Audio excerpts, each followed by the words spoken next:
Hola, buenas noches. Mi nombre es Juan Ernesto Cruz, estudiante de Ingeniería Industrial cuarto semestre nocturno de la Universidad Minuto de Dios. A continuación compartiré unos hitos históricos de la lectura, desarrollo de visiones hegemónicas y alternativas, donde les explicaré a través de la lectura cuáles han sido los puntos más relevantes. Empezamos con el desarrollo del capitalismo. La idea, la idea liberal ortodoxa, pues que hacemos referencia a ortodoxo, cumple finalmente los principios de una doctrina o normas adecuadas en determinado ámbito. El desarrollo es una creencia o ideología que oculta los propósitos de denominación de las potencias capitalistas sobre la economía de los países. El fin de esta ideología es reducir el sentido del desarrollo a la idea de la modernización, es decir, entender que el bienestar de una nación solo se consigue con el crecimiento económico, con la urbanización, con el acceso a tecnologías y con la competitividad en los mercados mundiales. Son los éxitos económicos en los países los cuales aseguran que la acumulación de recursos indispensables para mejorar las condiciones de vida en las sociedades. Por lo tanto, el bienestar se va logrando con la acumulación progresiva de capitales, única senda que lleva al desarrollo. Esta ideología se ha transformado con el tiempo. Empezó con la división del mundo en el siglo XVI entre metrópolis y colonias, que implicó la segregación de países civilizados y países bárbaros. Ahora vamos a entrar en contexto de cómo afectó a través del tiempo el desarrollo en cada uno de esta secuencia de modernidad. Y hablamos del desarrollo, una cuestión sobre barbarie y civilización. La construcción simbólica del poder en las colonias hace que las élites locales busquen asemejarse cada vez más a las élites de la metrópoli, es decir, los países civilizados. El concepto de la civilización surge así revestido de un sentido vergonzante y racista, pues las élites de la sociedad dominadas pretendieron siempre distinguirse de todos aquellos estamentos sociales que no pertenecían al ámbito de civitas, es decir, que no habían ingresado a la modernidad. En América Latina, para las clases dominantes de la postdependencia y de la época de la instauración de las primeras repúblicas liberales, de los mediados del siglo XIX, los mestizos, los negros y los indios eran razas inferiores y atrasadas a las cuales era legítimo dominar, expropiar, educar y conducirlas hacia el progreso de la urbanidad.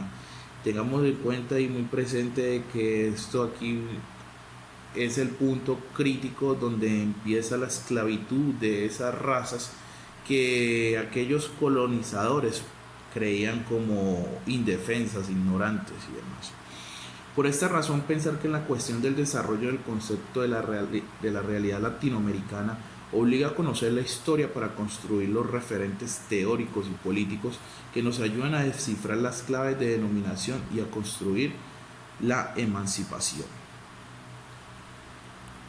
Es decir, países totalmente independientes, hacemos referencia a emancipación. Desarrollo como una creencia. Hacemos referencia a que el crecimiento económico de los seres vivos representa cambios que son únicamente aspectos y no de naturaleza. En esencia, es decir, una planta crece y cambia su aspecto, pero sigue siendo siempre una planta. Todos los países, ¿a qué hacemos referencia a esto?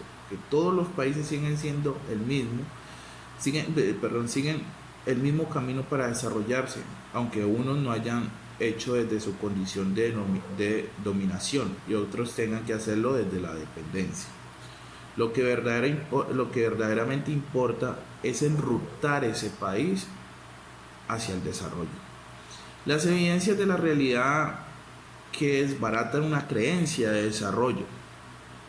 En experiencia Es elocuente demostrar la división internacional del trabajo que ha permitido la expansión del capitalismo y no ha hecho sino que aumentar la brecha entre países ricos y pobres. Es decir, aquí vemos que entre más pulmón financiero, entre más fortaleza financiera tenga cada país, va a estar superior a aquellos países donde se destaca la presencia de ricos recursos, y por el simple hecho de que estos países son altamente fuertes financieramente, pues se van expropiando de una manera disfrazada de aquellos otros países que sí requieren de esa tecnología o de ese financiamiento que le brindan los otros países. Por eso llamamos al círculo de la escasez. ¿A qué le hacemos referencia a eso? Actualmente en el modelo capitalista del desarrollo es un mercado total, en que todo se compra y todo se vende. Esta lógica conduce al círculo de la escasez. Existe un retorno a los principios clásicos del liberalismo económico, de un Estado no interventor. Se define una supuesta identidad entre los intereses particulares e intereses general, y que se consigue en el mercado como libre competencia. El neoliberalismo ha sido instaurado por el darwinismo social, que impulsa a sus defensores a tener una masificación de las utilidades de los agentes privados contra los intereses públicos y las conquistas de las clases trabajadoras. ¿A qué hace un llamado aquellos que siguen esta ideología? Es a recurrir de que siempre las clases sociales tengan una conquista superior y que puedan ser partícipes de todas esas decisiones que el capitalismo toma. Y como por último, tenemos un mito del mercado total, que es una violencia y religión. En épocas de conquista y de la colonia, los invasores se acompañaron de la espada y de la cruz para someter a los pueblos indígenas. Igual que entonces, el poder de las multinacionales capitalistas acuden a la religión y a la violencia para consolidar su hegemonía mundial. A lo que ha señalado que para mantener este mito en desarrollo y la creencia de las alternativas frente a él, el capitalismo no solamente usa medios de persuasión, sino la violencia más disfrazada, digámoslo así. Entonces, ¿a qué hacemos relación con esto?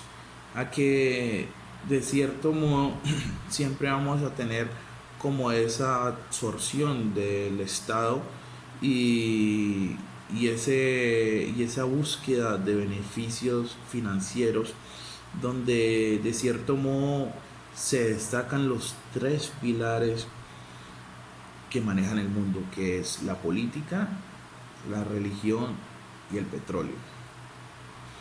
¿A qué quiero llegar con esto? A que por ser estos tres únicos pilares que mueven el mundo, detrás de ellos siempre habrá disfrazada una mafia que entre comillas podemos decir que es democrática. Sin más preámbulos, pues voy a compartir la reflexión que me ha dejado la abuela y el grillo del video, y es que se destaca la necesidad de explotar esos recursos sin importar el beneficio o, digamos, de cierto modo, sin importar el papel que juega cada uno de los ciudadanos de las diferentes nacionalidades o de diferentes países. En la abuela y el grillo se transmite como idea principal que es aquella abuela que cantaba para que lloviera, fue explotada por el capitalismo. Es decir, ellos vieron que había una fuente potencial de dinero y que aún no había sido transformada, y que de cierto modo ellos tenían tal vez la visualización, la percepción de cómo hacer las cosas, pero no hacerlas de una manera equitativa, sino tener únicamente beneficios propios. Y esto es lo que nos ha llevado al desarrollo, de que los grandes países y las grandes empresas, las grandes multinacionales, quieren abarrotar, quieren absorber todos los recursos sin importar el beneficio de sus gentes. Hoy en día es un tema de mucho debate, de mucho fondo, pero es una condición democrática y es una condición de transformación de cada uno de los ciudadanos para hacer de que el desarrollo, uno, sea sostenible, y dos, continúe una ruta transparente para el beneficio de toda la sociedad. Gracias.